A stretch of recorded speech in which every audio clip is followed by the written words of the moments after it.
Hello, nandito na naman tayo syempre at medyo ginabi tayo ng uwi. Alas 9 lang gabi rito guys, kakarating ko lang, what the heck. Anyway, eto pag-usapan natin kasi mainit pa rin ang usapin about dito sa mga shooters nga ito na mga kabataan, no? So, yung juvenile natin doon, yung law, no? Medyo talagang sinasalsal at talagang pinagpepiestahan ng mga didilis. Talagang ang sinisisi ay si Senator Kiko, pero guys, ito real talk natin, pag-usapan natin. Alam nyo, isa sa mga dapat sisihin sa mga pangyayaring ganito, walang iba kundi itong mga didilis din eh.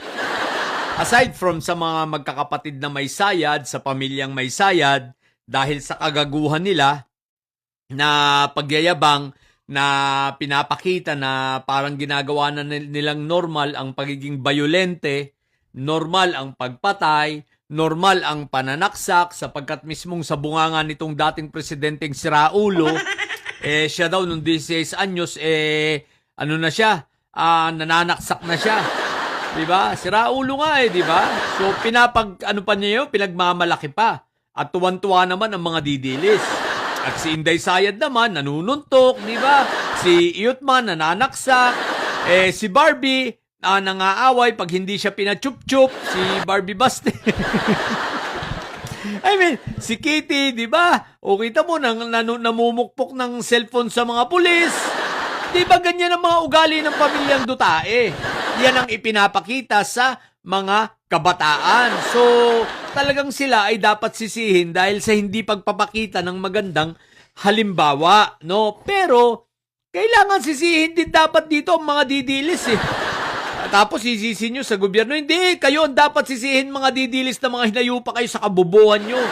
O bakit ko sasabihin na dapat kayong sisihin na? O pakinggan nyo ito. Kung bakit, kung hindi naman pala kayo tanga, na mga hinayupa kayo, na copy fake news ninyo, dati pa man, hindi pa man ito nangyayari dahil sa galit ninyo sa kay Senator Kiko Pangilinan, ipinapangalandakan ninyo at pinapagkalat ninyo na kapag ikaw ay 15 years old pababa, hindi ka makukulong. Kahit gumawa ka ng kahit anong krimen, hindi ka makukulong.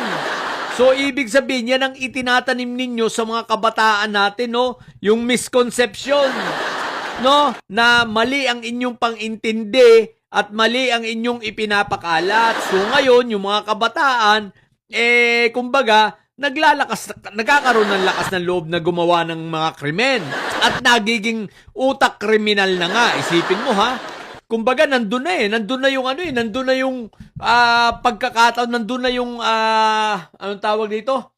Nandun na yung mga sahog, no? Para maging kriminal ang mga ito. Isipin mo, may paggagayahan, may iidolo sila na ginawang normal ang pagiging bayolente. Itong kanilang mga iniidolo, no? Kung tawagin nila Tatay Digong, kung tawagin nila Inday Sarang May Sayad, di ba? Ando na yung isang ingredients niyan. Ang pangalawa, isipin mo, hindi sila makukulong. Dahil nga minor de edad sila, 15 years old pababa, hindi sila makukulong. Paano bang gagawin? Kahit nga basta 15 years old ka, di ba? So ngayon, andyan na yung dalawang sangkap. Ang resulta niyan, pag pinag-add mo yan, inspirasyon kay Fentaboy na pagiging kriminal, tapos hindi ka pa makukulong, equals, ayan na nga, kriminal na. Di ba? Yan ang itinuturo nyo kasi mga didilis na bobo na walang pananagutan ang mga ito. Maliwanag naman, no? So, na kahit pa ikaw ay minor, kung ang iyong mga krimen ay mga heinous crime at malalala, ang iyong krimen, i-evaluate ka at ikaw ay may pananagutan. May liability ka, no, sa krimen na iyong ginawa. Hindi ibig sabihin ay wala. Ang pagkakaiba nga lang, pipilitin kang ma-rehabilitate, pipilitin kang magamot dahil yung ginawa mo ay may pagkasira ng utak yan. So titignan kung gagaling ka, pero pag hindi ka gagaling, tuloy-tuloy ka. Shoot ka sa balde. Kaya huwag kayong tanga. So ngayon, kayong mga kabataan, kung makakapanood kayo ng ganito, huwag kayong magpapapaniwala sa mga didilis. Dahil yung mga yan, bobo yan. Ipapahama kayo niyan. Eh, hindi nga nakapag-aral yung mga yan eh. Di ba ga? Wag kayong magpapapaniwala dyan sa mga yan na wala kayong pananagutan. Meron kayong pananagutan at yung kaya lang hindi kayo iahalo sa kulungan ng mga matatanda na mga anong tawag dito? Mga may mga kasalanan rin, may pagkakasala at mga krimen din na ginawa, kundi kayo ay mapupunta sa mga boys town ganyan. 'Di ba? Sa mga na pinangangasiwaan ng DSWD, at least para gamutin kayo, rehabilitate kayo, pero hindi nangangahulugan na kayo ay makakalaya sa edad yung 21. Hindi ganon.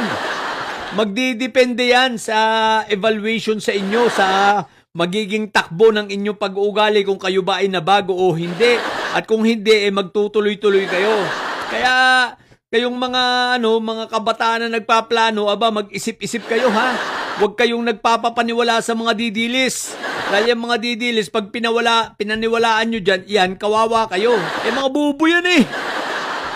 Isipin mo, simula sa puno nila, bubo. Di lalo na hanggang sa kaingron-ingrunan yan, bubo yung mga yan. Kung si Inday Sayad, bubo ano pa yung mga alipores niyan? Di sobrang bubo rin. Simula kapuno-punuan hanggang kaingron-ingronan. Kaya ngayon, mga didilis, maliwanag, kung meron dapat sisihin, isa kayo sa mga dapat sisihing mga hinayupa kayo. Hindi lang ang pamilyang may sayad, kundi kayo bilang tagasunod ng pamilyang may sayad na walang ginawa kundi ang mag-fake news, hindi iniintindi ang mga batas, di ba? At ipapagkalat ninyo, ayan, yung mga batang mga didilis, mga anak-anak ninyong mga hinayupa kayo, nagiging kriminal. Kaya guys, ang daming mga snatcher na kabataan, mga addictos sa kabataan.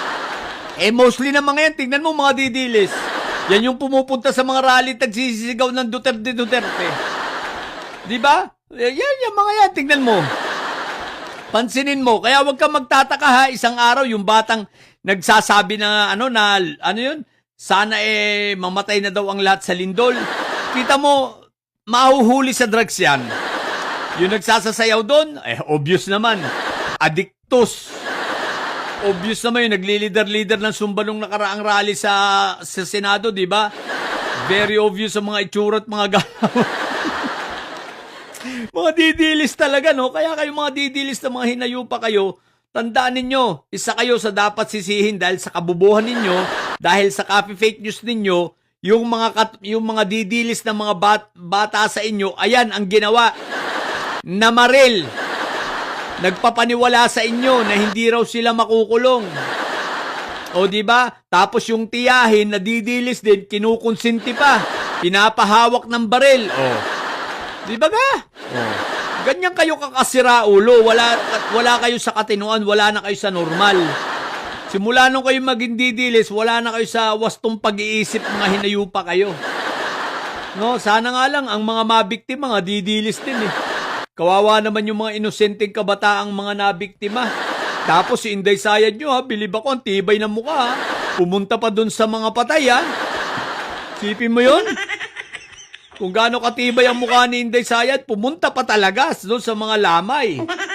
Nung mga namatay, na ang pumatay ay mga tagasunod niya. Ang pumatay ay mga didilis. Ganyang kakapal kasi nga hindi marunong mahiya, walang pakiramdam. Kasi nga bobo, di ba? Katulad yung mga didilis na mga hinayupa kayo. Di ba? taong grasa talaga si Sayad, Ines. So, yun lang muna. What the heck? Sa mga bobong didilis at may sayad yan na nyo. Ang tatay nyo ay preso, ang BP nyo ay bobo, may sayad taga hinayupak. Manatili kayo mga bobo at may sayad. Sa may sayad ay laging high blood. Bye!